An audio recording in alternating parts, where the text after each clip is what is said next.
এই গরমে ঠিক এইভাবে কাঁচা আমের টক ঝাল মিষ্টি ঠান্ডা ঠান্ডা এক গ্লাস শরবত খেলে সঙ্গে সঙ্গে রিফ্রেশ ফিল করবেন। আসসালামু আলাইকুম everyone, welcome back to my channel. কাঁচা আমের শরবত অথবা আমপান্নাও বলা হয় এটাকে। এই গরমে ঠিক দুপুরবেলা এরকম এক গ্লাস ঠান্ডা ঠান্ডা টক ঝাল মিষ্টি কাঁচা আমের শরবত পেলে রিফ্রেশমেন্টের জন্য আর কোনো কিছুর প্রয়োজন নেই। একদিন বানিয়ে সারা মাসের জন্য সংরক্ষণ করবেন কিভাবে, সেই পদ্ধতিও দেখিয়ে দিব। শুধু মাস না, আপনারা চাইলে পুরো বছর জুড়েই সংরক্ষণ করে রেখে দিতে পারেন। চলুন কথা না বাড়িয়ে ঝটপট রেসিপিটি দেখে আসি। বিসমিল্লাহ। কাঁচা আমের শরবত অথবা আম পান্না বানানোর জন্য এখানে আমি 2টি কাঁচা আম নিয়েছি। ফার্স্টে আমের খোসাটাকে আমি পিল করে নিচ্ছি, তবে আপনারা চাইলে আমের খোসা সহই কিন্তু শরবতটা তৈরি করে নিতে পারেন। এবারে আমগুলোকে আমি ছোট টুকরো করে কেটে নিচ্ছি। অবশ্য আমগুলোকে ছোট টুকরো করে কেটে না নিলেও চলবে, আপনারা চাইলে পুরো আস্ত আমগুলোকেও সেদ্ধ করে নিতে পারেন, তবে আমি এরকম ছোট টুকরো করেই কেটে নিচ্ছি, এটা সেদ্ধ করার সুবিধার্থে। আমগুলোকে আমি ঠিক এরকম ছোট টুকরো করে কেটে নিয়েছি, এর থেকে ছোট অথবা বড় করে কেটে নিলে তাতে কোনো প্রবলেম নেই। এবারে এই আমগুলোকে আমি অন্য একটি প্যানের মধ্যে নিয়ে নিচ্ছি। এর মধ্যে দিয়ে দিচ্ছি 2টি কাঁচা মরিচ, ঝালটা আপনারা আপনাদের টেস্ট অনুযায়ী দিতে পারবেন। সাথে আরও দিচ্ছি 1 ইঞ্চি পরিমাণ আদা কুচি, 1 চামচ লবণ, 1/3 কাপ চিনি। চিনিটা অবশ্যই আপনারা আপনাদের টেস্ট অনুযায়ী কমিয়ে বাড়িয়ে দিতে পারবেন। এছাড়াও চিনির পরিমাণটা ডিপেন্ড করবে আমটা কতটা টক অথবা মিষ্টি। সবশেষে দিয়ে দিচ্ছি 1.5 কাপ পানি। পানিটা এমনভাবে দিতে হবে যেন আমগুলো সেদ্ধ হয়ে যায় কিন্তু পানিটা টেনে না যায়। এবারে সব কিছু একবার নেড়েচেড়ে মিশিয়ে নিয়ে হাঁড়িটি আমি চুলায় বসিয়ে দিচ্ছি। চুলায় বসিয়ে দিয়ে অপেক্ষা করছি আমগুলো পুরোপুরিভাবে সেদ্ধ হয়ে আসা পর্যন্ত। আম সিদ্ধ হতে খুব একটা বেশি সময় লাগে না, 8 থেকে 10 মিনিটের মতো সময় লাগবে। ইতিমধ্যে আমার আমগুলো কিন্তু খুব সুন্দরভাবে সেদ্ধ হয়ে গেছে, দেখতে পাচ্ছেন খুব সুন্দরভাবে এগুলো গলে যাচ্ছে। সো এবার আমের টুকরোগুলো আমি চুলা থেকে নামিয়ে এক সাইডে রেখে দিচ্ছি ঠান্ডা হওয়ার জন্য। ঠান্ডা হওয়ার পর পানিসহ আমের টুকরোগুলোকে আমি একটি ব্লেন্ডারে জারে নিয়ে নিচ্ছি। এর মধ্যে আরও দিচ্ছি 1/2 চামচ বিট লবণ, 1/4 টিস্পুন ভাজা জিরার গুঁড়া,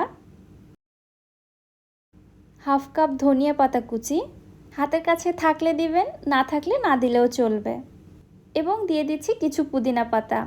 কাঁচা আমের শরবতে পুদিনা পাতার ফ্লেভারটা খুবই ভালো লাগে এবং এটা কিন্তু অনেক বেশি রিফ্রেশিং। সবশেষে দিয়ে দিচ্ছি এখানে প্রায় 1 থেকে 1.5 টেবিল চামচ পরিমাণে লেবুর রস। পুদিনা পাতা এবং লেবুর রসটা এখানে অবশ্যই দেওয়ার চেষ্টা করবেন। ব্যাস সব কিছু দেওয়া হয়ে গেছে, এখানে আর কোনো কিছু দেওয়ার প্রয়োজন নেই। এবারে সব কিছু একসঙ্গে খুব ভালোভাবে ব্লেন্ড করে নিচ্ছি, একদম স্মুথ পেস্ট তৈরি হওয়া পর্যন্ত। ঠিক এরকমটা হবে, দেখতেই পাচ্ছেন। আর এখানে পুদিনা পাতা ধনে পাতা ব্যবহার করার কারণে আমের পিউরির মধ্যে খুবই সুন্দর একটা কালার এসেছে, মাশাআল্লাহ। তবে এই মিশ্রণটা শরবত তৈরি করার জন্য কিন্তু এখনও পুরোপুরি রেডি না। এই মিশ্রণটিকে আমি ছাঁকনিতে ছেঁকে নিচ্ছি। আমরা সকলেই জানি আমের মধ্যে কিছু আঁশ থেকে থাকে, এছাড়াও এখানে পুদিনা তারপর ধনেপাতা ব্যবহার করা হয়েছে, এগুলোরও ছোট টুকরো রয়ে গেছে। এগুলো শরবতের মধ্যে থাকলে খেতে ভালো লাগবে না, এজন্য আমি এগুলোকে ছেঁকে আলাদা করে নিচ্ছি। দেখতেই পাচ্ছেন এখানে কি পরিমাণে আমের আঁশ অথবা পুদিনা ধনেপাতার ছোট টুকরো টুকরো অংশ বের হয়েছে, এগুলো আমি ফেলে দিব। বাকি যে পিউরিটা রয়েছে এটার ঘনত্বটা দেখতে পাচ্ছেন, খুবই পারফেক্ট একটি ঘনত্ব হয়েছে। এই পিউরি থেকে সামান্য একটু পিউরি গ্লাসে নিয়ে কিন্তু অনেক পরিমাণে শরবত তৈরি করা যাবে।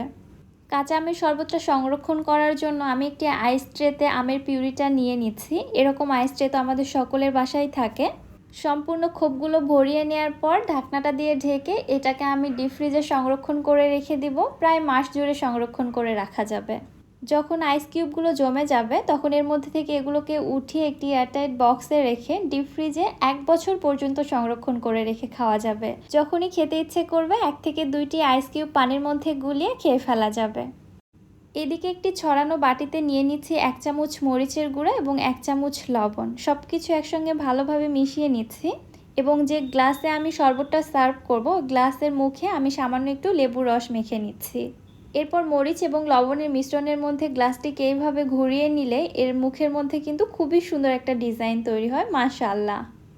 একইভাবে আমি সবগুলো গ্লাসে ডিজাইন তৈরি করে নিচ্ছি। এবারে শরবতটা তৈরি করার জন্য গ্লাসে নিয়ে নিচ্ছি কিছু আইস কিউব। এর মধ্যে দিয়ে দিচ্ছি শরবতের জন্য তৈরি করা আমের পিউরিটা। এটা আপনাদের পছন্দ মতো কমিয়ে বাড়িয়ে দিতে পারবেন। আমি আমার টেস্ট অনুযায়ী দিয়েছি। এরপরে দিয়ে দিচ্ছি ফ্রিজে নর্মাল ঠান্ডা পানি। ব্যাস, এবার শুধু সব কিছু একসঙ্গে গুলিয়ে নিলে কাঁচা আমের টক ঝাল মিষ্টি আম পান্না অথবা কাঁচা আমের শরবত রেডি।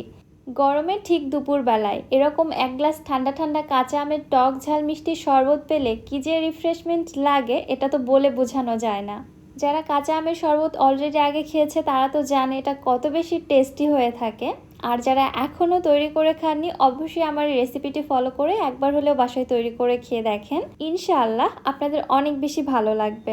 আজকের মতো তাহলে এখানেই বিদায় নিচ্ছি। আল্লাহ হাফেজ।